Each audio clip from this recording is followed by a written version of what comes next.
Hello friends, welcome to வேல்ரோஜன் crime diaries. நம்ம இந்திய தலைநகர் டெல்லியில் அம்ரிதா சௌகான்கிற 21 வயசு மதிக்கத்தக்க ஒரு பெண்மணி ஃபாரன்சிக் சயின்ஸ் படிச்சுட்டு இருக்காங்க. இவங்களுக்கு ஃபாரன்சிக் சயின்ஸில் ரொம்ப இன்ட்ரெஸ்ட். எப்படி ஒரு கிரைம் சீனை எவால்வேட் பண்ணுவாங்க, எப்படி தடயங்களை சேகரிப்பாங்க, எப்படி தடயங்களை கண்டுபிடிப்பாங்க அப்படிங்கிற மாதிரி இவங்களுக்கு இந்த கிரிமினாலஜியில் ரொம்ப இன்ட்ரெஸ்ட்டுங்கிறதுனால இவங்க நியூ டெல்லியில் இருக்க ஒரு இன்ஸ்டியூட்டில் ஃபாரன்சிக் சயின்ஸ் படிச்சுட்டு இருக்காங்க. பட் இவங்க பர்சனல் லைஃப்பில் நிறைய பிரச்சனை இருக்குது. அதாவது இவங்க குடும்பத்துக்கும் அம்ரிதாவுக்கும் நிறைய பிரச்சனை இருக்குது. அவங்க குடும்ப உறவுகள் என்ன சொல்றாங்கன்னா, எங்களுக்கு இந்த பெண்ணே வேண்டாம் அப்படிங்கிற மாதிரி கம்ப்ளீட்டா அவங்கள டிஸ்ஓன் பண்ணிருக்காங்க.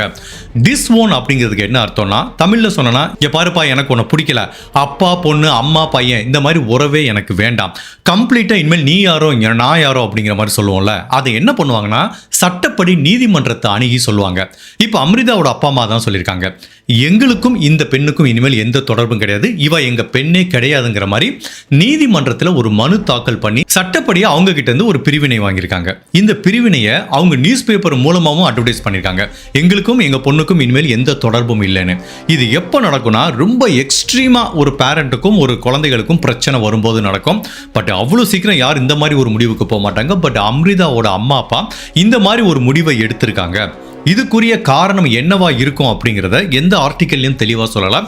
பட் சில ஆர்டிக்கல் என்ன சொல்றாங்கன்னா, இந்த பெண்ணோட கேரக்டர் சரியில்லைங்கிறதுனால அவங்க அம்மா அப்பா இந்த மாதிரி ஒரு முடிவை எடுத்துட்டாங்கிற மாதிரி சொல்லியிருக்காங்க. பட் ஸ்டில் உண்மையிலே எதுக்காக அந்த முடிவை எடுத்தாங்கிறது தெளிவாக இல்லை. ஸோ இப்போ அவங்க அம்மா அப்பாவோட ஒட்டு உறவு எதுவும் இல்லாமல் இவங்க என்ன பண்ணுறாங்க, டெல்லியில் தனியாக தங்கி படிச்சுட்டு வராங்க. இந்த நேரத்தில் ராம்கேஷ் மீனாங்கிற 32 வயசு மதிக்கத்தக்க இன்னொரு நபர் டெல்லியில் இருந்துட்டு வர்றாரு. இவர் யூபிஎஸ்சி சிவில் சர்வீஸில் எப்படியாவது வின் பண்ணி ஒரு நல்ல வேலைக்கு போகணுங்கிற மாதிரி அவர் அதுக்காக உழைச்சிட்டு இருக்காரு. இவங்க ரெண்டு பேரும் என்ன பண்ணுறாங்கன்னா, ஒரு நாள் ஆக்ராவில் ஒரு ஜாப் இன்டர்வியூக்கு போகிறப்ப மீட் பண்ணுறாங்க.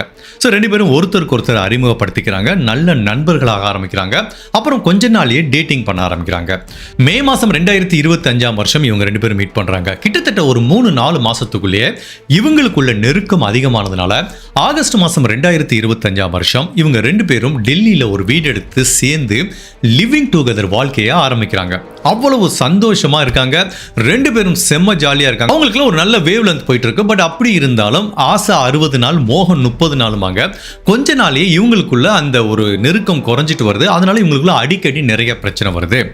இவங்க பண்ற ஒரு மிக முக்கியமான விஷயம் என்ன அப்படின்னா, இவங்க ரெண்டு பேரும் தனிமையில பெட்ரூம்ல இருக்கும்போது அவங்களோட அந்தரங்க காட்சிகளை ஒரு வீடியோல பதிவு பண்ணி வச்சிருக்காங்க. 2-3 ஆர்டிக்கல் என்ன சொல்றாங்கன்னா, ஒன்று, இவங்க ரெண்டு பேரும் ஃபர்ஸ்ட் விருப்பப்பட்டு தான் அந்த காட்சிகளை பதிவு பண்ணி வச்சிருக்காங்க. சில சமயம் இந்த பாய் ஃப்ரெண்ட் ராம்கேஷ்ங்கிற நபர் இந்த அம்ரிதாவோட நாலேஜ் இல்லாமையே ரெக்கார்ட் பண்ணி வச்சிருக்காரு. ஒட்டு மொத்தத்தில் சில மாதங்களா இவங்க பெட்ரூம்ல நெருக்கமாக இருந்த பல காட்சிகளை ரெக்கார்ட் பண்ணி ராம்கேஷ்ங்கிற இந்த நபர் ஒரு ஹார்ட் டிஸ்க்ல வச்சிருக்காரு. பட் இந்த டயத்தில் அம்ரிதாவோட கேரக்டர் எடுத்துக்கிட்டிங்கன்னா, இந்த ராம்கேஷ்ங்கிற நபரை லவ் பண்ணுறதுக்கு முன்னாடியே ஸ்மித் அப்படிங்கிற இன்னொரு நபரை லவ் பண்ணிருக்காங்க. அந்த ஸ்மித்தை பொறுத்த வரைக்கும் அவர் என்ன பண்ணுறாருன்னா, ஒரு எல்பிஜி சிலிண்டர் டிஸ்ட்ரிபியூட்டராக வேலை பார்த்துட்டு இருக்காரு. ஸோ அவங்களும் ரெண்டு பேரும் லிவிங் டுகெதர்ல இருந்திருக்காங்க. அவங்களுக்குள்ள ஒரு பிரச்சனை பிரிஞ்சிடறாங்க. அப்போ தான் அம்ரிதா அந்த ராம்கேஷை பார்த்து இவர் கூட லிவிங் டுகெதர்ல இருக்காங்க. இப்போ இந்த லிவிங் டுகெதர் வாழ்க்கையும் அவங்களுக்கு போர் அடிச்சிருது. போர் அடிச்சதையும் தாண்டி இப்போ அம்ரிதாக்கு இருக்கிற ஒரு பிரச்சனை என்ன அப்படின்னா, இவங்க ரெண்டு பேரும் பெட்ரூம்ல அந்தரங்கமாக இருக்கிற பல வீடியோஸை அந்த ராம்கேஷ்ங்கிற நபர் ரெக்கார்ட் பண்ணி ஹார்ட் டிஸ்க்ல வச்சிருக்கான். இப்போ அம்ரிதா எப்போ பிரிஞ்சு போனாலும் இதை காட்டி மிரட்டுறதுக்கு வாய்ப்பு இருக்கு. அப்படி இல்லைன்னா பல காரணங்களுக்கு வாழ்க்கை ஃபுல்லா இந்த வீடியோவை வச்சு அவன் மிரட்டுறதுக்கு வாய்ப்பு இருக்கு. ஸோ இதனால இப்போ அம்ரிதாக்கு இவங்க கிட்ட கொஞ்சம் நெருக்கம் குறையுது. அதனால இவங்களுக்குள்ள ஒரு கேப் விழுக ஆரம்பிக்குது. அப்போ அந்த ராம்கேஷ் அதை நல்லா உணர ஆரம்பிக்கிறான். அம்ரிதா தன்னைக்கிட்ட இருந்து பிரிஞ்சு போயிடுவாளுங்கிற ஒரு பயம் வருது. அதே டயத்தில் ராம்கேஷ்க்கு இந்த அம்ரிதாவோட முன்னாள் காதலர் ஸ்மித்ங்கிற நபரை பத்தியும் தெரிஞ்சிருக்கு. இப்போ ஸ்மித்து கிட்ட இருந்து பிரிஞ்சு தான் இந்த ராம்கேஷ் கிட்ட வந்தாங்க. பட் இப்போ இவங்களோட பிரச்சனை வந்ததுனால திரும்ப தன்னோட முன்னாள் காதலர் கூட பேச ஆரம்பிக்கிறாங்க. அது இந்த ராம்கேஷுக்கு தெரிய வர ஆரம்பிக்குது. ஏற்கனவே இவன் அம்ரிதா தன்னை விட்டு போயிடுவாங்களாங்கிறதுல ரொம்ப இன்செக்யூரா ஃபீல் பண்றான். இப்போ முன்னாள் காதலர் கிட்ட பேசுறதுனால கண்டிப்பா இவன் நம்ம விட்டு போயிடுவாங்கிற மாதிரி ஒரு பதட்டம் வர்றதுனால இவன் டைரக்டாவே அம்ரிதா கிட்ட அந்த ஹார்ட் டிஸ்க்ல இருக்க வீடியோ காட்சிகளை வச்சு மிரட்ட ஆரம்பிக்கிறான். நான் சொன்னபடி கேட்கலனாலோ இல்ல என்ன விட்டு நீ பிரிஞ்சு போனாலோ இந்த ஹார்ட் டிஸ்க்ல இருக்க பல வீடியோக்கள் இன்டர்நெட்டில் லீக் செய்யப்படும் அப்படிங்கிற மாதிரி இவன் கொஞ்சம் கொஞ்சமா அவங்கள மிரட்ட ஆரம்பிக்கிறான். ஒரு ஸ்டேஜ்ல அம்ரிதாக்கு இவனோட மிரட்டல் தாங்காம இவன் கூட இருக்க பிடிக்காம தன்னோட முன்னாள் காதலர் கூடயே போறாங்க. இப்போ டெல்லியில அவங்க கூட திரும்ப ஒரு லிவிங் டுகெதர் வாழ்க்கையை ஆரம்பிக்கிறாங்க. இந்த பக்கம் ராம்கேஷ் தொடர்ந்து அந்த பெண்ணை மிரட்டிக்கிட்டே இருக்கான். நீ என் கூட தொடர்ந்து உடல் ரீதியான தொடர்புல இருக்கணும், அப்படி இல்லைன்னா அந்த வீடியோஸ் எல்லாம் லீக் ஆகிடும். ஸோ இவங்க என்னதான் தன்னோட முன்னாள் காதலரோட போயிட்டு இப்போ ஒரு நிம்மதியா இருந்தா கூட இந்த ராம்கேஷ் கிட்ட அவங்களோட வீடியோ காட்சிகள் இருக்கிறதுனால எப்பவுமே அவங்களுக்கு ஒரு சின்ன பதட்டம் இருந்துட்டே தான் இருக்கு. அவன் சொல்றதெல்லாம் இன்னுமே கேட்க வேண்டிய சூழ்நிலை இருக்கு. ஒருவேளை கேட்காம இந்த இன்டர்நெட்ல இது எல்லாத்தையும் லீக் பண்ணிட்டா நம்ம மான மரியாதை போயிருமோ அப்படிங்கிற ஒரு பயத்திலே இருந்துட்டு இருக்காங்க. அப்ப இந்த பயத்தை எப்படி தீர்க்கிறது, தன்னோட வாழ்க்கையில ஏற்பட்ட பிரச்சனைக்கு எப்படி தீர்வு காணுதுன்னு யோசிக்கிறாங்க. அப்ப அதுக்கு ஒரே வழி அந்த ராம்கேஷ்ங்கிற முன்னாள் காதலர்கிட்ட இருக்கிற ஹார்ட் டிஸ்கை வந்து திருடிட்டு வருது. பட் அவன் அந்த ஹார்ட் டிஸ்கை ரொம்ப பத்திரமா வச்சிருக்கான். பட் இதை பத்தி தன்னோட முன்னாள் காதலர் இப்ப கரண்ட் காதலர் இருக்க அந்த ஸ்மித் கிட்டேயும் சொல்றாங்க. நான் அவங்க கூட போய் இருந்தேன், பட் அவன் இந்த மாதிரிலாம் ரெக்கார்ட் பண்ணி வச்சு என்னை மிரட்ட ஆரம்பிக்கிறான். நம்ம எப்படியாவது அந்த ஹார்ட் டிஸ்க் அவங்ககிட்ட இருந்து எடுத்துட்டு வந்துட்டா நம்ம நிம்மதியா இருக்கலாங்கிற மாதிரி சொல்றாங்க. இந்த காதலரும் பல விதமா திங்க் பண்ணி பார்க்கறாங்க. பட் அந்த ஹார்ட் டிஸ்க் அவன் எங்க வச்சிருக்கானே தெரியல. லேப்டாப்ல வச்சிருக்கானா இல்ல எத்தனை ஹார்ட் டிஸ்க்ல காப்பி பண்ணி வச்சிருக்காங்கிற எந்த விஷயமும் இவங்களுக்கு தெரியல. பட் அப்படி இருந்தா கூட அவங்ககிட்ட இருந்து அந்த ஹார்ட் டிஸ்கை எப்படி எடுக்கலாம் அப்படிங்கிற மாதிரி இவங்க ரெண்டு பேரும் பிளான் பண்ண ஆரம்பிக்கிறாங்க. அந்த பிளானுக்கு இன்னொருத்தர் உதவி தேணுங்கிறதுனால இந்த ஸ்மித்ங்கிற நபரோட ஃப்ரெண்டு சந்தீப்ங்கிற ஒருத்தர் இருக்கான், அவனையும் உதவிக்கு கூப்பிட்டுக்கிறாங்க. இந்த ஹார்ட் டிஸ்கை எடுத்துட்டு வரது அவ்வளோ ஈஸியான விஷயம் கிடையாது. சும்மா அப்படி வீட்டுக்குள்ள போறோம் ஹார்ட் டிஸ்கை எடுத்துட்டு வர்றோங்கிற மாதிரி அவன் எத்தனை காப்பி எடுத்து வச்சிருப்பாங்கிறது தெரியாது. ஸோ கண்டிப்பாக ஹார்ட் டிஸ்கை எடுத்துட்டு வரணும், அவனோட நாலேஜ் இல்லாமல் எடுத்துட்டு வரணும். பட் லைஃப்ல ஃபியூச்சர்ல பிரச்சனையும் வரக்கூடாது அப்படின்னா ஒரே ஒரு வழிதான், இந்த ராம்கேஷ்ங்கிற நபர் உயிரோட இருக்கக்கூடாது. அவனோட ஹார்ட் டிஸ்க் எடுத்துட்டு வந்துடலாம், அவன் எத்தனைதுல வேணாலும் காப்பி பண்ணி வச்சிருக்கலாம். பட் அவன் உயிரோட இல்லைன்னா அது வெளியில வரப்போறது இல்லைல்ல. அதனால இந்த ஹார்ட் டிஸ்கை எப்படி திருடுறது, அவனை எப்படி கொலை செய்யறது அப்படிங்கிற மாதிரி பிளான் பண்றாங்க. ஸோ இவங்க 3 பேரும் உட்காந்து பிளான் பண்றாங்க. அப்போ என்ன மாதிரி ஒரு முடிவுக்கு வராங்கன்னா, நம்ம கொலை தான் பண்ண போறோம், பட் அது ஒரு ஆக்சிடென்ட்டாக இருக்கிற மாதிரி நம்ம செட் பண்ணணும். அது எப்படி செட் பண்ணணும் அப்படிங்கிறதுக்கு இந்த அம்ரிதா சௌகான் தான் ஐடியா சொல்றாங்க. இவங்க ஏற்கனவே ஒரு ஃபாரன்சிக் சயின்ஸ் ஸ்டூடெண்ட். ஒரு கிரைம் நடந்தா எந்த மாதிரிலாம் தடயங்களை கலெக்ட் பண்ணுவாங்க அப்படிங்கிற எல்லா வித்தையும் இவங்களுக்கு தெரியறதுனால ஸோ நம்ம அந்த மாதிரி தடயங்களை விட்டுட்டு போகாம இது இயற்கையா நிகழ்ந்த மரணம், ஒரு ஆக்சிடென்ட்ங்கிற மாதிரி நம்ம செட் பண்ணிட்டா நம்மளும் ஹார்ட் டிஸ்க் கேட்டு வந்துடும், பிரச்சனை இல்லை, நம்ம சந்தோஷமான ஒரு வாழ்க்கையை வாழலாங்கிற மாதிரி பிளான் பண்றாங்க. ஸோ இவங்களோட பிளான் என்னன்னா, அம்ரிதா சௌகான் ஒரு ஐடியா, ஒரு பக்காவா பிளான் போடுறாங்க. அதை எக்ஸிக்யூட் பண்றது அவங்களோட காதலர் ஸ்மித்ங்கிற நபர், அதுக்கு உடந்தையா இருக்கிறது அந்த ஸ்மித்தோட ஃப்ரெண்ட் சந்தீப் அப்படிங்கிற நபர்.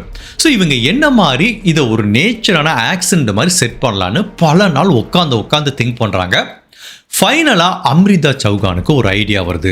இதை பண்ணா கண்டிப்பா இது ஒரு ஆக்சிடென்ட் மாதிரி இருக்கும், நம்ம தப்பிச்சிடலாங்கிற மாதிரி அந்த ஐடியாவை சொல்றாங்க. இது அவங்க காதலருக்கும் கூட இருக்க அந்த நபருக்கும் ஒரு பெர்ஃபெக்டான ஐடியா மாதிரி தெரியுது.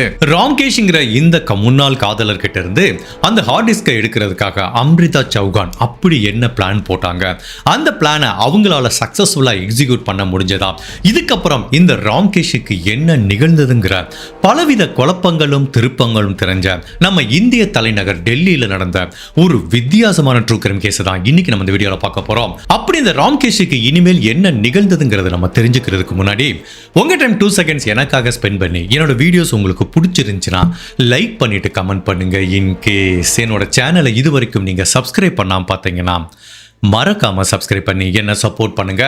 நீங்க கொடுக்கிற ஒவ்வொரு லைக்கும் கமெண்ட்டும் சப்ஸ்கிரிப்ஷனும் மட்டும்தான் நம்ம சேனலை அடுத்த லெவலுக்கு எடுத்துட்டு போறதுக்கு உதவியா இருக்கும். ஸோ 2 செகண்ட் பாஸ் பண்ணிட்டு லைக் பண்ணிட்டு இந்த வீடியோவை கண்டினியூ பண்ணுங்க. இந்த கேஸை பத்தி மேலும் நான் சொல்றதுக்கு முன்னாடி 2 விஷயங்களை ஷேர் பண்ணிக்க ஆசைப்படுறேன். ஒன்று, இப்போ இந்த மாதிரி இந்த கேஸ்லாம் பார்த்தீங்கன்னா போன வாரம் தான் நடந்தது, கிட்டத்தட்ட ஒரு 10 நாள் தான் நடந்தது. ஸோ இந்த 10 நாளைக்குள்ள இந்த கேஸ்ல என்ன நிகழ்ந்ததுங்கிற தகவலை ஒரு 10-15 ஆர்டிகிளை கலெக்ட் பண்ணி அது ஒன்னொன்னா படிச்சு தான் உங்களுக்கு பிரசன்ட் பண்ணிட்டு இருக்கேன். இந்த கதையோட உண்மை தன்மையில உங்களுக்கு ஏதாவது சந்தேகம் இருந்துச்சுன்னா இந்த வீடியோவோட டிஸ்கிரிப்ஷன்லயும் கமெண்ட் பாக்ஸ்லயும் நான் சொல்லியிருக்கேன். அந்த லிங்கை எல்லாத்தையும் நீங்க படிச்சு பாருங்க. இது ஃபர்ஸ்ட். ரெண்டாவது, நம்ம வியூவர்ஸ் நிறைய பேர் சேனல்ல கமெண்ட் போடுறாங்க, நீங்க ரொம்ப டீட்டெயிலா தெளிவா சொல்றீங்க வீடியோஸ், நீங்க பழைய தமிழ்நாட்டில் நடந்த கேஸ் எல்லாம் கவர் பண்ணக்கூடாது. ஃபார் எக்ஸாம்பிள் ஆலவந்தான் கொலை வழக்கு, அதுக்கப்புறம் இந்த லக்ஷ்மிகாந்தன், அதுக்கப்புறம் நிறைய இந்த ஆட்டோ சங்கர் கேசஸ், இந்த மாதிரி கேஸ்லாம் நீங்க சொன்னீங்கன்னா எங்களுக்கு ரொம்ப இன்ட்ரெஸ்டா இருக்குன்னு சொல்றாங்க. பட் நான் என்ன ஃபீல் பண்ணேன்னா, இதை எல்லா சேனல்லையும் சொல்லி சொல்லியிருப்பாங்க. இந்த ஸ்டோரியை பற்றி உங்களுக்கு நல்லாவே தெரியும். பட் திரும்ப சொன்னால் போர் அடிக்குமா, இல்லை நம்ம ஸ்டைலில் சொன்னால் இன்ட்ரெஸ்டிங்காக இருக்குமா, அதை சொல்லலாமா வேண்டாமா அப்படிங்கிறத பற்றி உங்கள் ஒப்பீனியனை இந்த வீடியோவில் கமெண்ட் பண்ணுங்கள். அதை பொறுத்து நான் நம்ம தமிழ்நாட்டில் நடந்த பலவிதமான கேஸை வந்து ரொம்ப ஹிஸ்டாரிக்கலாக நடந்த கேஸை வந்து நான் கவர் பண்ணுறேன். ஸோ அம்ரிதாவோட பிளான் என்ன அப்படின்னா, இந்த ராம்கேஷ் தங்கியிருக்க வீட்டுக்கு போகிறோம், அவனை வந்து கொலை பண்ணுறோம், அதுக்கப்புறம் அங்கே இருக்கிற கேஸ் சிலிண்டரை வெடிக்க வச்சு இது ஒரு ஆக்சிடென்ட் மாதிரி அந்த கிரைம் சீனை செட் பண்ணுறோம், அவங்ககிட்ட இருந்து ஹார்ட் டிஸ்க் எல்லாத்தையும் திருடிட்டு வந்துடுறோம். இதுதான் அவங்களோட பிளானாக இருக்குது. ஸோ இதுக்காக பக்காவாக ஒரு ஸ்கெட்ச் போட்டு வச்சுருக்காங்க. அதை இம்ப்ளிமெண்ட் பண்ணுறது யாருன்னா இவங்க காதலர். இவனுக்கு ஏற்கனவே எல்பிஜி அந்த கேஸ் சிலிண்டரை பற்றி நிறைய விஷயம் தெரியறதுனால அந்த பார்ட்டை எடுத்துக்கிறேன். அதுக்கப்புறம் வந்து இந்த கிரைம் சீன்லேருந்து சில விஷயங்களை திருடிட்டு மாதிரி வந்தால் இது ஒரு ராபரி மாதிரியும் செட் பண்ணுறதுக்கு வசதியாக இருக்குங்கிற மாதிரி, ராபரி ப்ளஸ் ஒரு ஆக்சிடென்ட், இல்லைனா ராபரி பண்ண வந்தவங்க இந்த கிரைமை பண்ணிட்டாங்க அப்படிங்கிற மாதிரி கூட இருக்கலாங்கிற மாதிரி ஒரு பக்காவான பிளான் போட்டு அதை எக்ஸிக்யூட் பண்ணுறதுக்கு ஒரு நாள் குறிக்கிறாங்க. அப்படி பண்ணுறதுக்கு முன்னாடி இந்த அமிதாவோட பிளான் என்னன்னா, இந்த பிளானை எக்ஸிக்யூட் பண்ணுறதுக்கு முந்தின நாள் இந்த ராம்கேஷை எப்படியாவது பேசி மயக்கி அவன் கூட அவன் அப்பார்ட்மெண்ட்டில் போய் தங்கணும். ஸோ இதுதான் அவங்களோட பிளான். அக்டோபர் மாதம் 5ஆம் தேதி 2025 இவங்க அவனுக்கு ஃபோன் பண்ணுறாங்க. அவங்ககிட்ட என்ன சொல்கிறாங்கன்னா, எனக்கு உன்னை பார்க்கணும் போல இருக்கு, உன் கூட உடல் ரீதியான தொடர்பில் இருக்கணும் போல இருக்குங்கிற மாதிரி சொல்கிறாங்க. அவனும் வந்து மயங்கிட்டு உடனே அப்பார்ட்மெண்ட்டுக்கு வாங்குறாங்க. ஸோ இவங்களும் 5ஆம் தேதி ஒரு சாயங்காலம் ஒரு 9-10 மணிக்கு போகிறாங்க. அவங்க கூட நைட்டு தங்கியிருக்காங்க. மறுநாள் காலையில் 2 மணிக்கு இவங்களோட காதலர் ஸ்மித், அந்த சந்தீப் 2 பேரும் முகமூடி அணிஞ்சு இந்த அப்பார்ட்மெண்ட்டுக்கு உள்ளே வர்றாங்க. அப்போ இந்த பெண்மணி ஏற்கனவே உள்ளே தங்கி இருக்கிறதுனால இவங்க கதவை திறந்து விடுறாங்க. ஸோ பெட்ரூமில் அந்த ராம்கேஷ் தூங்கிட்டு இருக்கான். இவங்க கதவை திறந்து விடுறாங்க. ஸோ இவங்க 2 பேரும் முகமூடி போட்டு வர்றாங்க. இப்போ 3 பேரும் பெட்ரூமில் போய் நிற்கிறாங்க. அவன் நல்லா அசந்து தூங்கிட்டு இருக்கான். அவனை எழுப்புறாங்க. ஸோ நல்ல தூக்கத்தில் இந்த ராம்கேஷ் எந்திரிச்சு பார்க்குறான். ஒரு 2-2.25 மணி இருக்கும். சுற்றி ஒரு 3 பேர் நின்றுட்டு இருக்காங்க. பயங்கர ஷாக் ஆகிட்டான். என்னடா இவன் மட்டும் தான் இருந்தால் இப்போ 2 பேர் வந்திருக்காங்களேன்னு. அப்போதான் அவனுக்கு புரிஞ்சு போச்சு, ஆஹா நம்மளுக்கு ஒரு வலை விரிச்சிருக்காங்களேன்னு. அப்போ இந்த எல்லாரும் 3 பேரும் சேர்ந்து என்ன பண்ணுறாங்க, அவனை மிரட்டுறாங்க. ஃபர்ஸ்ட் உங்ககிட்ட இருக்கிற இந்த அம்ரிதா சம்பந்தமான ஹார்ட் டிஸ்கை கொடுன்னு கேட்குறாங்க. அவன் கொடுக்கவே முடியாதுங்கிறான். அப்போ அந்த காதலர் ஸ்மித் என்ன பண்ணுறான், நான் திரும்பவும் ஒரு சான்ஸ் தரேன், அந்த ஹார்ட் டிஸ்கை கொடுத்தேன்னா உன்னை உயிரோட விட்டுரும், இல்லைன்னா உன்னை கொலை பண்ணிடுவோம் அப்படிங்கிற மாதிரி சொல்கிறான். பட் ராம்கேஷ் கடைசி வரைக்கும் அந்த ஹார்ட் டிஸ்கை நான் தரவே மாட்டேங்கிறான். ப்ளஸ் அவங்ககிட்ட அம்ரிதா சம்மந்தமாக இருக்கிற ஒரே ஹோல்டாக தான் இதை கொடுத்துட்டு நான் எப்படி அவளை மிரட்டுறது, அதனால் இந்த ஹார்ட் டிஸ்கை தர முடியாதுன்னு சொல்கிறான். இப்போ ஸ்மித்து கோவப்படுறான். ஒரு ஸ்டேஜில் கோவத்தில் இவனோட கழுத்தை நெரிக்கிறான். அப்போ அந்த ராம்கேஷ் இறந்து போயிடறான். அப்போ தான் தெரியுது அவன் இறந்து போயிடறான். இனிமேல் இவங்ககிட்டேருந்து நம்ம எந்த தகவலும் வாங்க முடியாதுங்கிறதுனால சரி இவனோட வீடு சின்ன அப்பார்ட்மெண்ட் தான், நான் எங்கே வச்சிருக்க போகிறான்னு அந்த வீடு ஃபுல்லாக தேடுறாங்க. அப்படி தேடும்போது ஒரு 2 ஹார்ட் டிஸ்க் கண்டுபிடிக்கிறாங்க. இவனோட 2 லேப்டாப் இருக்குது. இவனோட எலக்ட்ரானிக் டிவைஸ் ஃபோன் முதற்கொண்டு எல்லாத்தையுமே எடுத்துக்கிறாங்க. ஓகே, இப்போ நம்ம எல்லாமே இருக்குது. இனிமேல் இப்போ இந்த கிரைம் சீனை வந்து நம்ம செட் பண்ணணும். அதுக்கு என்ன பண்ணுறாங்கன்னா, ஃபர்ஸ்ட் கிச்சனில் இருக்கிற நெய் டப்பா இருக்குல்ல, அந்த நெய் டப்பா எடுத்துகிட்டு வராங்க. அதுக்கப்புறம் கிச்சனில் இருக்கிற ஆயில் எடுத்துகிட்டு வராங்க. அது 2ஐயும் இவன் மேலே ஊற்றுறாங்க. அதுக்கப்புறம் அங்கே ஒரு ஒயின் பாட்டில் இருக்குது, அதை குடிச்சிட்டு வச்சிருக்கான். அந்த ஒயின் பாட்டிலையும் எடுத்து இவன் மேலே ஊற்றுறாங்க. தட் மீன்ஸ் இந்த வீட்டுக்குள்ளே நெருப்பு வரும்போது இவனோட உடம்புல ரொம்ப ஈஸியாக நெருப்பு பற்றிக்கிறதுக்கு சான்ஸ் இருக்குது. அப்போ இவன் உடம்புல இருக்க பல தடயங்கள் அழிஞ்சு போயிடும். உண்மையிலேயே இவன் எப்படி மரணிச்சாங்கிறத ஃபாரன்சிக்கால கண்டுபிடிக்க முடியாதுங்கிறது இந்த அமிர்தாவோட அனுமானம். ஸோ இப்போ இவன் உடம்புல ஃபுல்லாக இப்படி நல்லா ஈஸியாக தீப்பற்றுற மாதிரி எல்லா பொருளையும் ஊற்றிடுறாங்க. அதுக்கப்புறம் கிச்சன்லேருந்து அந்த கேஸ் சிலிண்டரை எடுத்துகிட்டு வந்து பெட்ரூமுக்கு எடுத்துகிட்டு வந்து அதை கட் பண்ணுறான். ஸ்மித்து கட் பண்ணுறான். இப்போ கேஸ் ஃபுல்லாக லீக் ஆக ஆரம்பிக்குது.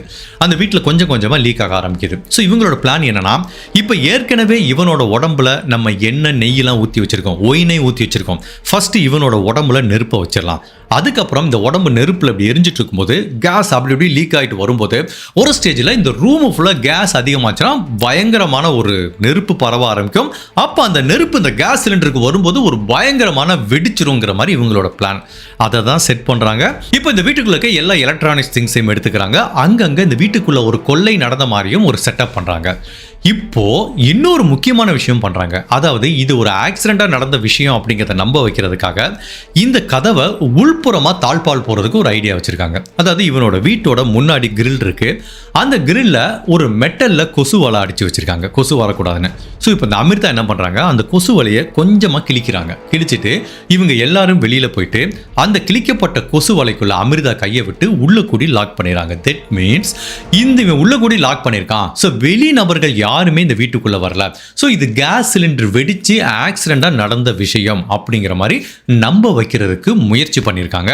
ஸோ 2 மணிக்கு இவங்க உள்ள வர்றவங்க 2:57 மணிக்கு 3 பேருமே வெளியில போறாங்க. ஸோ இவங்களோட அனுமானம் எப்போ கேஸ் கொஞ்சம் கொஞ்சமாக லீக் ஆகிட்டு வரும்போது ஒரு பயங்கரமான பர்ஸ்ட் ஆகுன்னு வெயிட் பண்ணிட்டே இருக்காங்க. அப்படி வெளியிலேருந்து வெயிட் பண்ணும்போது கரெக்டாக 1 மணி நேரம் கழிச்சு 4 மணிக்கு ஒரு பயங்கரமான நெருப்பு இந்த வீடு ஃபுல்லாக பரவ ஆரம்பிக்குது. பயங்கரமான வெடி சத்தம் கேட்குது. அப்போ அந்த அப்பார்ட்மெண்ட்ல இருக்க எல்லாருமே எழுந்துட்டாங்க. ஸோ எல்லாருமே வந்து பார்க்கும்போது இந்த வீட்டுக்குள்ளேருந்து நெருப்பு வந்துட்டு இருக்குன்னு சந்தேகப்பட்டு போலீஸுக்கு தகவல் சொல்கிறாங்க. இப்போ போலீஸ், ஃபயர் டிபார்ட்மெண்ட் எல்லாருமே வந்து இந்த நெருப்பை அணைச்சிடுறாங்க.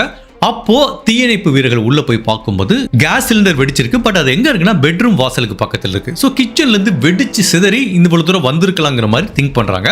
பட் அதே டயத்தில் பெட்ரூம்ல கருகிய நிலையில ஒரு சடலத்தை கண்டுபிடிக்கிறாங்க. அப்போ பக்கத்து வீட்டுக்காரங்க கேட்கும்போது இங்க ராம்கேஷ்ங்கிற ஒரு நபர் தனியா தங்கி இருந்தாருங்கிறாங்க. ஓகே, கேஸ் சிலிண்டர் வெடிச்சிருக்கு, நெருப்பு வந்திருக்கு, ராம்கேஷ் மரணம் அடைஞ்சிட்டாரு. ஸோ இதுல ஒன்றும் எங்களுக்கு பெரிய சந்தேகம் இல்லை அப்படிங்கிற மாதிரி தீயணைப்பு வீரர்களும் சொல்றாங்க.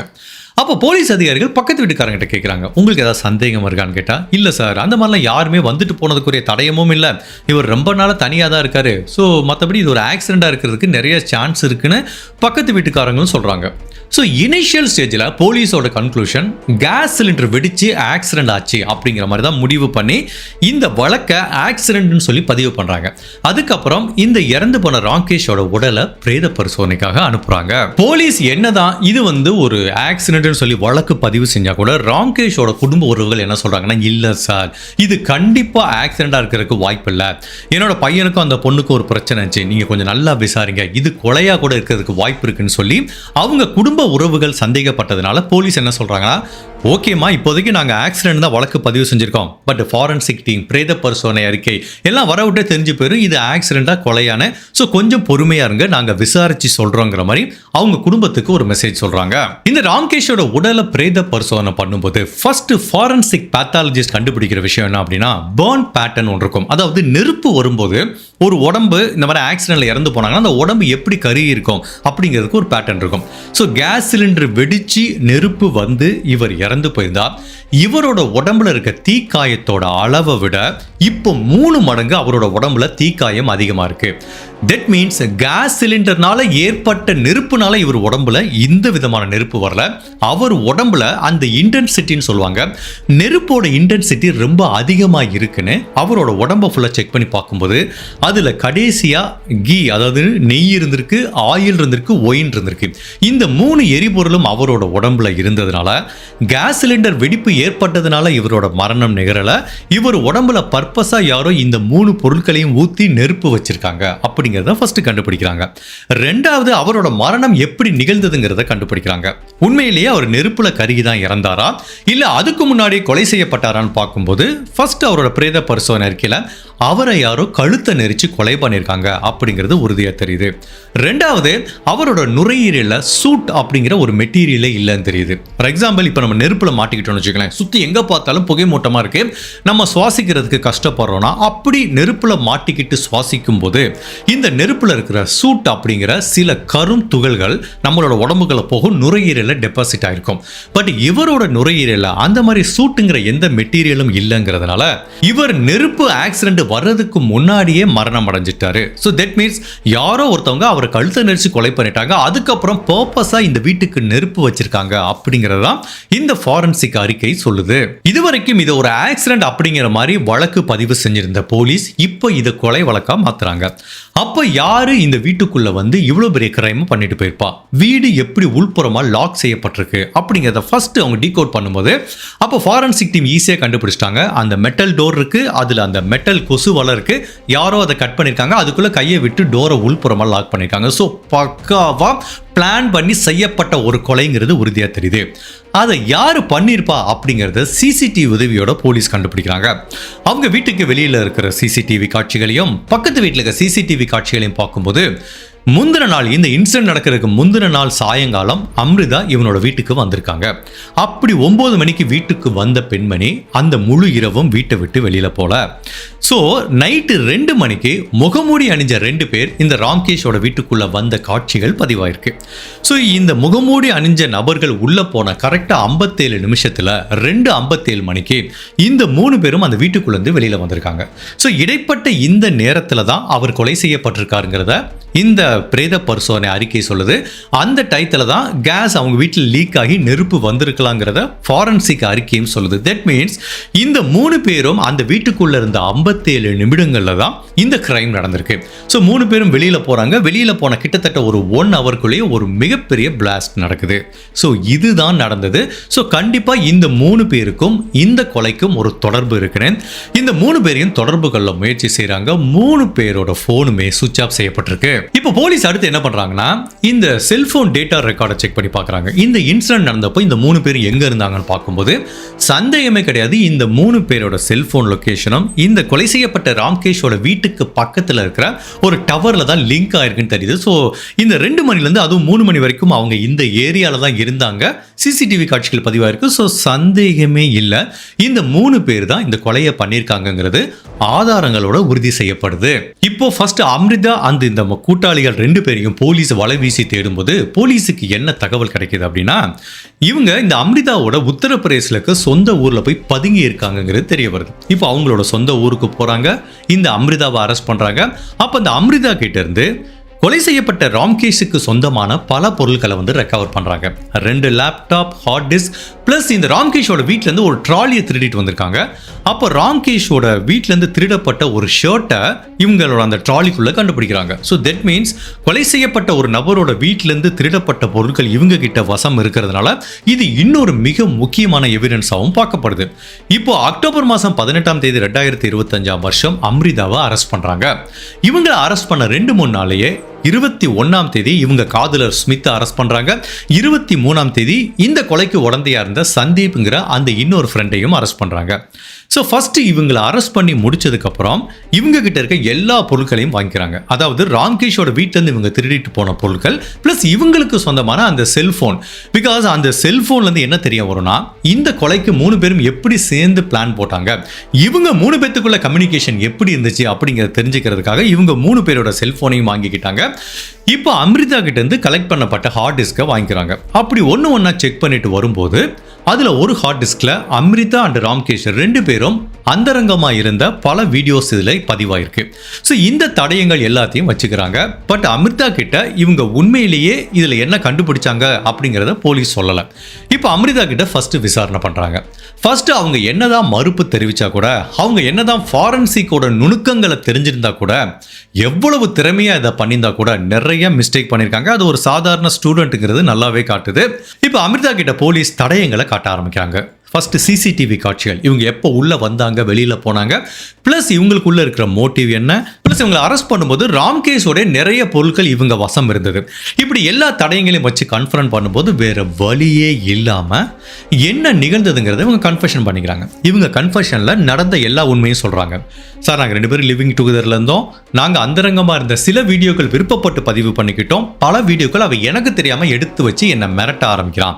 இப்போ அவங்க கிட்ட இருந்து ரிலேஷன்ஷிப்ல என்னால வெளியில வர முடியல, அது இன்டர்நெட்ல லீக் பண்ணிடுறேன்னு சொல்லி மிரட்டினா, அதுக்காண்டி தான் அந்த ஹார்ட் டிஸ்கை எடுக்கிறக்காண்டி தான் அவனை கொலை பண்ணோம், கொலை பண்ணிட்டு இது ஒரு ஆக்சிடென்ட் மாதிரி நாங்கள் செட் பண்ணோம் அப்படிங்கிற மாதிரி இவங்க தகவலை சொல்றாங்க. எப்படி கொலை பண்ணோம், அவன் உடம்புல என்ன மாதிரி பொருட்களை ஊத்துனோம், நாங்கள் எப்படி அந்த டோரை உள்ள கூடி லாக் பண்ணோம் அப்படிங்கிற எல்லா விஷயங்களையும் சொல்றாங்க. இந்த கன்ஃபெஷன் ஃபுல்லாக ரெக்கார்ட் பண்ணிக்கிறாங்க. ஒரு குற்றவாளி கன்ஃபெஷன் கொடுத்துட்டா அந்த கன்ஃபெஷனை வச்சு மட்டும் அவனுக்கு தண்டனை வாங்கி தர முடியாது. அவன் எப்போ வேணாலும் அந்த கன்ஃபெஷனை ரிவர்ட் அடிக்கிறதுக்கு சான்ஸ் இருக்கு. போலீஸ் என்ன மிரட்டி வாங்கிட்டாங்கன்னு சொல்றதுக்கு சான்ஸ் இருக்கு. பட் அந்த கன்ஃபெஷன் எப்போ போலீஸுக்கு ஹெல்ப் பண்ணும் அப்படின்னா, அந்த கன்ஃபெஷன்ல சொல்ற விஷயம் கிரைம் சீன்ல கிடைச்ச தடயத்தோட ஒத்து போகுது. அதாவது அந்த சஸ்பெக்ட் சொல்ற கன்ஃபெஷன் ஒன்லி கொலையாளிக்கு மட்டுமே தெரிஞ்ச விஷயமா இருந்துச்சு அப்படின்னா அதை ஒரு தடயமாக பயன்படுத்திக்க முடியும். இந்த கேஸை பொறுத்த வரைக்கும் அவங்க கன்ஃபெஷனில் என்ன சொல்லியிருக்காங்க, அவன் உடம்புல நெய், ஆயில், ஒயினை நாங்கள் ஊற்றுனோங்கிறாங்க. பட் இந்த தகவல் வெளி உலகக்கும் மீடியாவுக்கும் யாருக்குமே தெரியாது. அப்போ இந்த பெண்மணி சொல்கிறாங்கன்னா என்ன அர்த்தம், இவங்க அதை பண்ணும்போது கூட இருந்திருக்காங்க அப்படிங்கிறது அர்த்தம். அதுக்கப்புறம் அந்த கிரைம் சீனை ஃபுல்லாக ரீக்ரியேட் பண்ணுறாங்க. நாங்கள் எப்படி எங்கே கட் பண்ணோம், எங்கே கேஸ் சிலிண்டரை வச்சோம், என்ன மாதிரி பிளான் பண்ணோம், அந்த கொசுபலையை எப்படி கட் பண்ணிட்டு உள்ள கூடி லாக் பண்ணிட்டு போனோங்கிற எல்லா தகவலும் சொல்றாங்க. அது அப்படியே 100% கிரைம் சீனோட ஒத்துப்போது. இதுவும் ஒரு மிக முக்கியமான தடயமா அவங்களுக்கு எதிராக பயன்படுத்தப்படும். ஸோ இப்போ இந்த 3 பேர் மேலேயும் 3 விதமான வழக்குகள் பதியப்படுது. ஃபர்ஸ்ட் IPC 302 கொலை வழக்கு பதிவு செய்யப்படுது. அப்புறம் IPC 201 அதாவது தடயங்களையும் அழிக்க முயற்சி பண்ணுது. அதுக்கப்புறம் அந்த உடலை எரிக்க முயற்சி பண்ணுது. அந்த மாதிரி ஒரு வழக்கு பதிவு செய்யப்படுது. அதுக்கப்புறம் 120P நிறைய கிரிமினல் கான்ஸ்பிரன்சி, மொத்தம் 3 வழக்குகள் பதிவு செய்றாங்க. ஸோ இப்போ இவங்களை அரெஸ்ட் பண்ணா கூட இனிஷியலா மேஜிஸ்ட்ரேட் மாதிரி ஆஜர்படுத்துவாங்க, ஜுடிஷியல் கஸ்டடியில் தான் அவங்க இருப்பாங்க. பட் 90 நாளைக்குள்ள குற்றப்பத்திரிகை தாக்கல் செஞ்சாதான் இந்த ட்ரையலுக்கு இந்த கேஸை எடுத்துட்டு போக முடியும். குற்றப்பத்திரிகை தாக்கல் செய்யறதுக்கு என்ன வேணும், சரியான தடயங்கள் வேணும். பட் போலீஸ் டிபார்ட்மெண்ட் கிட்ட நிறைய தடயங்கள் இருக்கு. ஸோ குற்றப்பத்திரிகையில் என்ன மாதிரி தடயங்களை போலீஸ் இன்க்ளூட் பண்ண போறாங்கன்னா, ஃபர்ஸ்ட் CCTV ஃபுட்டேஜ். இந்த இன்சிடென்ட் நடக்கிறதுக்கு முந்தின நாள் அவங்க வந்தது, இன்சிடென்ட் நடந்து முடிஞ்சவனையே இவங்க வெளியில போனது, அப்புறம் 2 மணிக்கு முகமூடி அணிஞ்ச அந்த 2 பேர் வந்தது. ஸோ மெயினாக CCTV காட்சிகளை வந்து ஒரு மிக முக்கியமான தடயமா இவங்க பதிவு பண்ணுவாங்க.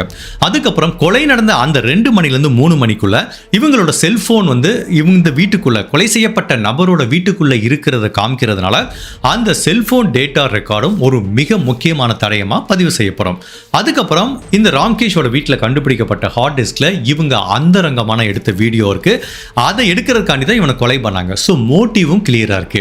இதை எல்லாத்தையும் தாண்டி அம்ரிதாவை அரெஸ்ட் பண்றப்போ ராம்கேஷோட வீட்டில இருந்து திருடப்பட்ட பல பொருட்களை ரெக்கவர் பண்றாங்க, இன்க்ளூடிங் ஒரு ட்ராலி, அதுக்குள்ள இருக்கிற ராம்கேஷோட ஷர்ட். ஸோ இந்த மாதிரி ஒரு நபர் கொலை செய்யப்பட்டிருக்காரு, அவர் வீட்டில இருந்து எடுத்த பொருட்களை ஒருத்தவங்க வீட்டில் எடுக்கிறாங்க அப்படின்னா ஆப்வியஸ்லி அவர் தான் கொலையாளியா இருக்கிறதுக்கு நிறையவே வாய்ப்பு இருக்கு. இதுவும் ஒரு மிக முக்கியமான தடயமா பார்க்கப்படுது. இதை எல்லாத்தையும் தாண்டி டெல்லி ஃபாரன்சிக் டிபார்ட்மெண்ட் சூப்பரா ஒர்க் பண்ணியிருக்காங்க. இது ஒரு ஆக்சிடென்ட் இல்லை, இது ஒரு கொலை அப்படிங்கிறத பலவிதமாக நிரூபிச்சிருக்காங்க. அதாவது அந்த பர்னிங் பேட்டர்னை வச்சும், அவங்களோட மரணத்தோட நேச்சரை வச்சும், அந்த லங்ஸ்ல சூட் மெட்டீரியல் இல்லைங்கிறத வச்சும், உடம்புல பலவிதமான எரிபொருட்கள் இருந்ததை வச்சும், ராம்கேஷ் நெருப்பு வர்றதுக்கு முன்னாடியே மரணம் அடைஞ்சிட்டாரு அப்படிங்கிறதையும் ஃபாரன்சிக் நிரூபிச்சதுனால இப்போ இவ்வளவு தடயங்களும் இவங்களுக்கு அகைன்ஸ்டா இருக்கிறதுனால குற்றப்பத்திரிகை கிளீனா தாக்கல் செய்யப்பட்டு இவங்களுக்கு இன்னொரு 3 மாசத்துல தண்டனை கிடைக்கிறதுக்கு நிறையவே வாய்ப்பு இருக்கு. பட் இந்த கேஸை பொறுத்த வரைக்கும் அம்ரிதாவோட டிஃபென்ஸ் வந்து ஒரே ஒரு ஆயுதத்தை பயன்படுத்துறதுக்கு வாய்ப்பு இருக்கு. ஸோ நான் இந்த கேஸ்ல முன்னுரையில் ஒரு விஷயம் சொல்லியிருந்தேன். அம்ரிதாவுக்கும் அவங்க அம்மா அப்பாவுக்கும் எந்த தொடர்பும் இல்லைங்கிறத கோர்ட்டு மூலமா அஃபீஷியலாகவே இவங்க அனௌன்ஸ் பண்ணி நியூஸ் பேப்பரில் கூட ஆட் கொடுத்துருந்தாங்க. ஸோ தன்னோட அம்மா அப்பா தன்னை விலக்கி வச்சுட்டாங்க அப்படிங்கிற மன அழுத்தத்திலையும் மன வருத்தத்திலையும் இவங்க வந்திருக்காங்க. அதனால இவங்க மனநிலை சரியில்லாம தான் இந்த கொலையை பண்ணியிருக்காங்க அப்படிங்கிற மாதிரி ஒரு விஷயத்தை வந்து நிரூபித்து அவங்கள இந்த வழக்கிலேருந்து காப்பாற்றுறதுக்கு டிஃபென்ஸ் டீம் முயற்சி பண்ணலாம். பட் கண்டிப்பாக இந்த வாதம் எடுபடுறதுக்கும் வாய்ப்பு இல்லை. ஒருத்தவங்க மனநிலை சரியில்லை, இவ்வளோ டிப்ரெஷன்ல இருந்தா இப்படியெல்லாம் கூட பிளான் பண்ண முடியும். இப்படி போகிறோம், இப்படி வர்றோம், இத்தனை மணி கொலை பண்ணுறோம், டோரை வெளிப்புறமாக உள்ள கூடி லாக் பண்ணுறோம், அதை ஒரு ஆக்சிடென்ட்டாக செட் பண்ணுறோம். மனநிலை சரியில்லாத ஒரு நபர் இப்படியெல்லாம் கூடவா பிளான் பண்ண முடியும் அப்படிங்கிறத கண்டிப்பாக ப்ராசிக்யூட்டரால் உடைக்க முடியும். ஸோ இந்த கேஸில் இப்போ வரைக்கும் இவங்க ஜுடிஷியல் கஸ்டடியில் தான் இருக்காங்க. இவங்க 3 பேர்த்தோட குற்றத்தோட தன்மையை வச்சு இவங்களுக்கு பெயில் கொடுக்க முடியாதுங்கிற மாதிரி சொல்லிடுறாங்க. ஸோ இந்த 3 பேர் இப்போ ஜெயிலில் இருக்காங்க. குற்றப்பத்திரிகை தாக்கல் பண்ணுற வேலை நடந்துட்டு இருக்கு. ஸோ இந்த கேஸை பற்றி ஃபியூச்சரில் ஏதாவது அப்டேட் கிடைச்சுன்னா கண்டிப்பாக உங்களோட ஷேர் பண்ணிக்கிறேன். ஆக்சுவலாக இந்த கேஸை கீர்த்தனாங்கிற ஒரு ஃபாரன்சிக் சயின்ஸ் ஸ்டூடெண்ட் தான் எனக்கு ரெஃபர் பண்ணியிருந்தாங்க. ஃபர்ஸ்ட் அவங்களுக்கு நான் தேங்க்ஸ் சொல்லிக்கிறேன். அவங்க நம்ம சேனலில் ரெகுலராக பார்ப்பாங்க. நம்ம சொல்கிற ஃபாரன்சிக் விஷயங்கள்லாம் ரொம்ப ஹெல்ப்ஃபுல்லாக இருக்குங்கிறாங்க. ஸோ இந்த கேஸை பற்றி ரொம்ப டீட்டெயிலாக சொல்ல சொன்னாங்க. ஸோ இந்த கேஸை பற்றி நான் நிறைய ஃபாரின் கேஸ்லாம் பார்த்துருக்கேன். இந்த மாதிரி ஒருத்தவனை கொலை பண்ணிவிட்டு ஃபயர் வச்சு அதை ஒரு ஆக்சிடென்ட் மாதிரி செட் பண்ணுறது, இதெல்லாம் வந்து இப்போ ரொம்ப ஈஸியாக கண்டுபிடிச்சிருவாங்க. ஸோ இந்த மாதிரி க்ரைமில் என்ன மாதிரி டெக்னிக்லாம் யூஸ் பண்ணுவாங்க? நம்மளை பார்க்கும்போது என்னென்னா சாதாரண ஒரு நெருப்பு எரிஞ்சிருக்கு, ஆக்சிடென்ட் இருக்குது, அதை நம்மளால் ஒரு சாதாரண மனிதர்களால் வேறுபடுத்தி பார்க்க முடியாது. இதுக்கு வந்து ஃபாரன்சிக் எக்ஸ்பர்ட், ஆசன் எக்ஸ்பர்ட்னு சொல்லுவாங்க. இவங்களோட வேலையே தான் உண்மையிலே இது நெருப்பு வந்து இயற்கையாக வந்ததா இல்லைன்னா யாராவது செயற்கையாக நெருப்பு வச்சு இந்த க்ரைமை பண்ணாங்களா அப்படிங்கிறது வந்து ஈஸியாக கண்டுபிடிப்பாங்க. அதுக்கு நிறைய டெக்னிக் யூஸ் பண்ணுவாங்க. அதை பற்றி நெக்ஸ்ட் ஒரு 5 மினிட்ஸ் நான் உங்களுக்கு எக்ஸ்பிளைன் பண்ணுறேன். ஃபர்ஸ்ட் என்ன டெக்னிக் யூஸ் பண்ணுவாங்கன்னா, ஃபயர் பேட்டர்ன் அண்ட் பேர்ன் பேட்டர்ன்ங்கிற மாதிரி சொல்லுவாங்க. அதாவது நெருப்பு எப்படியெல்லாம் எரிஞ்சது அப்படிங்கிற பேட்டர்னும், இல்லை அந்த இடத்துல ஒரு நபர் கருகி இறந்து போயிட்டார்னா அவரோட உடம்புல நெருப்பு எப்படியெல்லாம் பரவுச்சு அப்படிங்கிற பேட்டர்னையும் கண்டுபிடிப்பாங்க. இந்த பேட்டர்ன் எதுக்கு யூஸ் ஆகும் அப்படின்னா, எங்க நெருப்பு ஸ்டார்ட் ஆச்சு, எப்படி ஸ்டார்ட் ஆச்சு, அதோட இன்டென்சிட்டி என்ன அப்படிங்கிறது. ஃபார் எக்ஸாம்பிள், இப்போ கேஸ் சிலிண்டர் வெடிச்சிச்சுன்னா இவ்வளோ இன்டென்சிட்டி தான் இருக்கும். பட் அதே டயத்தில் ஒரு நபர் இறந்து கிடைக்காரு, அவரோட உடம்புல இவ்வளவு இன்டென்சிட்டியோட நெருப்பு எரிஞ்சிருக்குன்னா அது கேஸ் சிலிண்டர்லேருந்து வந்த நெருப்பு இல்லை அப்படிங்கிறத அவங்களால கண்டுபிடிக்க முடியும். அதுக்கு தான் வந்து மெயினாக இந்த பேட்டர்னை பற்றி அனலைஸ் பண்ணுவாங்க. இந்த பேட்டர்ன் எப்படி இருக்கும் அப்படின்னா, ஜென்ரலாக நெருப்போட பேட்டர்ன் என்ன சொல்கிறாங்கன்னா வி ஷேப்பில் தான் இருக்குமா. ஃபார் எக்ஸாம்பிள், இப்போ நெருப்பு இங்கேருந்து ஸ்டார்ட் ஆகுதுன்னு வச்சுக்கோங்களேன். இப்போ தரையில் எப்படி ஸ்டார்ட் ஆகுதுன்னா அந்த நெருப்பு எரியும் போது இப்படி வி ஷேப்பில் போகுமா, இப்படி ஒரு பக்கம் போகுமா, இப்படி ஒரு பக்கம் போகுமா. ஸோ அந்த வி ஷேப் பேட்டர்னை வச்சு என்ன கண்டுபிடிப்பாங்கன்னா, எந்த இடத்துலேருந்து நெருப்பு ஸ்டார்ட் ஆச்சுன்னு கண்டுபிடிக்க முடியுமா, எவ்வளவு இன்டென்சிட்டியோட அந்த நெருப்பு ஸ்டார்ட் ஆச்சுன்னு கண்டுபிடிக்க முடியுமா, அந்த இன்டென்சிட்டியை பொறுத்து அது என்ன மாதிரி எரிபொருளால் அந்த நெருப்பு ஸ்டார்ட் ஆச்சுங்கிறத கண்டுபிடிக்க முடியும்.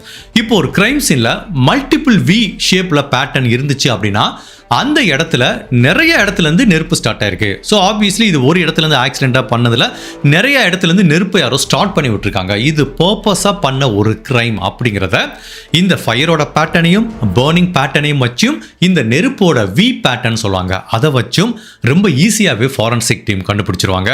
அதுக்கப்புறம் இன்னொரு மிக முக்கியமான விஷயம் அப்படின்னா, இந்த கேஸில் எடுத்துக்கோங்க, கேஸ் சிலிண்டர் வெடிச்சு இந்த ஆக்சிடென்ட் அப்படின்னா அந்த இடத்துல வேற எரிபொருளும் இருக்காது. பட் ஒரு இடத்துல நெருப்பு ஆக்சிடென்ட் நடந்துச்சுன்னா என்ன மாதிரி ஆக்சிலரண்ட் யூஸ் பண்ணியிருக்காங்க, என்ன மாதிரி ஒரு எரிபொருள்னால இந்த ஆக்சிடென்ட் நடந்திருக்கு அப்படிங்கிறத கண்டுபிடிப்பாங்க. அது ஒரு மண்ணெண்ணெயா, பெட்ரோலா, டீசலா, இல்லை கேஸா அப்படிங்கிறத கண்டுபிடிப்பாங்க.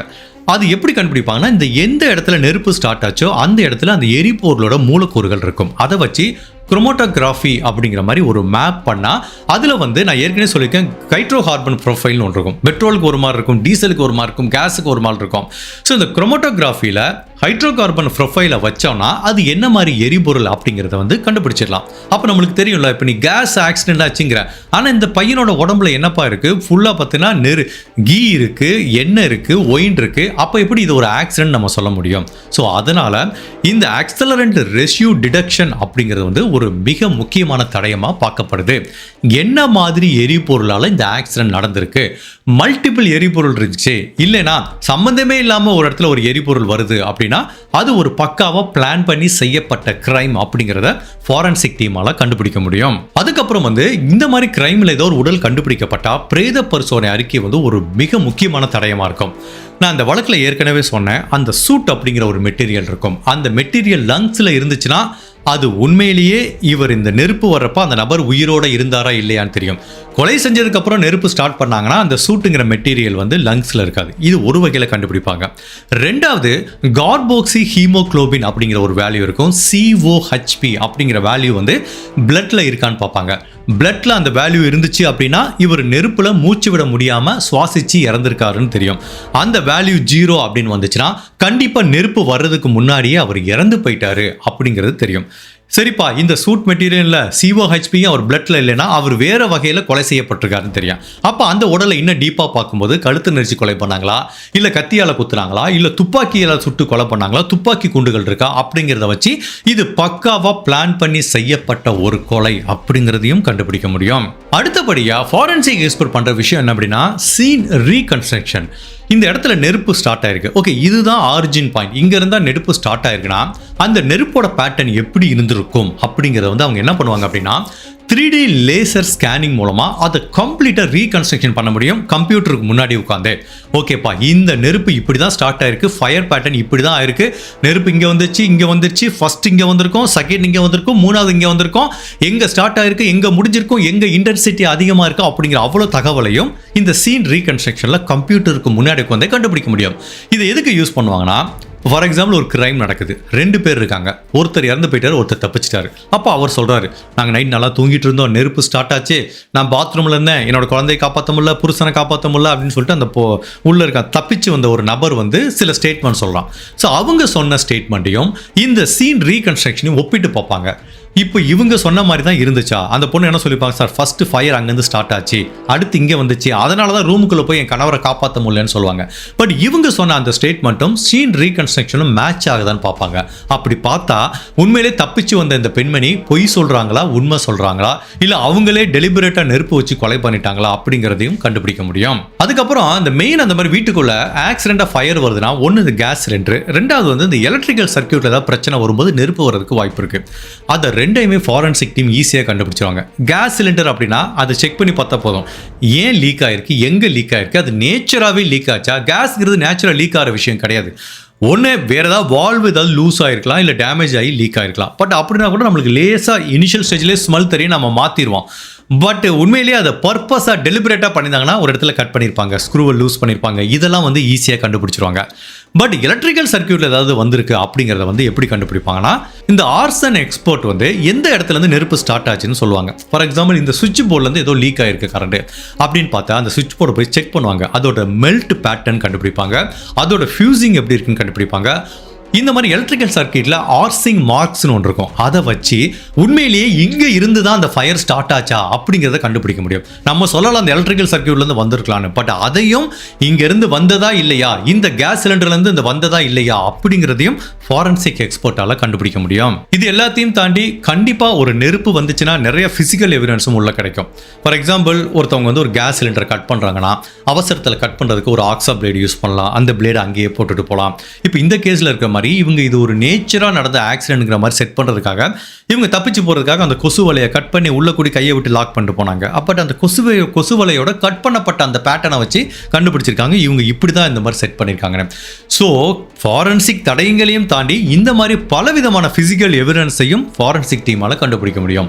ஒட்டு மொத்தத்தில் இதுல இருந்து என்ன தெரிய வருதுன்னா, நம்மளுக்கு வெறும் கண்ணில் நம்மள மாதிரி நார்மல் பீப்புள் பார்க்கும்போது கேஸ் சிலிண்டர் வெடிச்சிருச்சு, ஏதோ ஒரு ஆக்சிடென்ட் ஆச்சுன்னு தெரியும். பட் அதை எக்ஸ்பர்ட் ஃபாரன்சிக் டீம் அக்கு வேற ஆணி வேற பிரிச்சு ரொம்ப ஈஸியாக கண்டுபிடிச்சிருவாங்க. இது உண்மையிலேயே இயற்கையாக வந்த ஆக்சிடென்ட்டா, இல்லை யாராவது டெலிபரேட்டாக செட் பண்ணி விட்டுருக்காங்களா, இல்லை உள்ள யாராவது இறந்து போனாங்கன்னா நெருப்புல இறந்து போனாங்களா, இல்லை கொலை பண்ணிட்டு நெருப்பை வச்சுட்டாங்களா.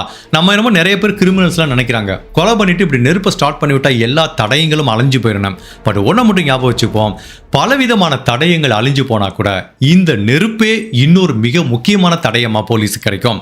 அந்த நெருப்புல இருந்து வர்ற பர்னிங் பேட்டர்னும், நெருப்போட பேட்டர்னும், அதுல இருந்து வர்ற அந்த கார்பன் ப்ரொஃபைலும், இந்த மாதிரி பல விஷயங்களும் பலவிதமான தடயங்களையும் பலவிதமான கதைகளையும் ஃபாரன்சிக் டிபார்ட்மெண்ட்டுக்கு சொல்லும். ஒட்டுமொத்தத்தில் இந்த மாதிரி கிரைமை பண்ணிட்டு தப்பிக்க முடியும்னு நினைச்சா அதுக்கு சான்ஸே இல்லை. இந்த கேஸை பற்றி நீங்கள் என்ன நினைக்கிறீங்க? உண்மையிலேயே டெல்லி போலீஸ் சூப்பராக வேலை பார்த்துருக்காங்க, போலீஸும் சரி ஃபாரன்சிக் டீமும் சரி. இந்த கேஸை பற்றி உங்களோட கருத்தை மறக்காம இந்த வீடியோவில் பதிவு பண்ணுங்க. இந்த மாதிரி அனதர் கேஸில் உங்களை சந்திக்கிறேன். Till then stay safe, take care, by.